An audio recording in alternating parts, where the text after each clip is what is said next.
আপনারা কি একটু চুপ করবেন? দেখো লতিফ ভাই, সুমি বলেছে লালটুকে কলকাতা নিয়ে যেতে, আর ও বাড়ির কাউকে না বলে লিখেছে মানেই লালটু অন্যায় করেছে। এই মেয়েটার আর বিয়ে দিতে পারবে নাকি? আমার মতে দুজনের বিয়ে দিয়ে দেওয়া দরকার। লালটু, আজ রাতে বিয়ে পড়াবো, তুই এই বিয়েতে রাজি তো? আমার কোনো সমস্যা নাই, আমি রাজি। এই লাল, তুই ছাদে বিছানা পাচ্ছিস কেন? ঘরে খুব গরম তো, আজকে আমি ছাদে শোবো। এই টাল, আজ তোর বাসর রাত, আরে বউ তুই ছাদে শুবি? লোকে কি বলবে রে? আসলে ভাবি, সুমি আমার উপর খুব রেগে আছে।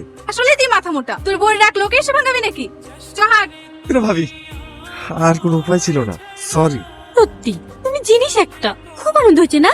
হবেই তো, তোমার স্বপ্ন পূরণ হয়ে গেছে না? আমি তো এটাই চেয়েছিলাম। কার স্বপ্ন ভাঙলো না ভাঙলো তাতে তোমার কি যায় আসে? তোমার হইলে তো হয়ে গেল। কিন্তু বিশ্বাস করো, আমি যদি এখন সব থেকে বেশি কাউকে ঘৃণা করে থাকি, সেটা তুমি। একেবারে কোনো স্বপ্ন হয় না। সুমি, ভালো লেগেছো? তুমি আমাকে ভালোবাসো না ঘৃণা করো, সব ঠিক আছে। আমাকে তোমার পছন্দ না, আমি এক্ষুনি ডিভোর্স দিয়ে দিচ্ছি। তুমি জানো আমি তোমাকে কেন বিয়ে করেছি? যাতে আমার ভালোবাসার মানুষের স্বপ্নগুলোকে পূরণ করতে পারি। কোথায় যেতে হবে বলো? কলকাতা, দিল্লি, বম্বে, সব জায়গায় নিয়ে যাবো। সব করবো তোমার জন্য। তবু কোনোদিন স্বামীর অধিকার চাইবো না, এইটুকু বিশ্বাস করতে পারো।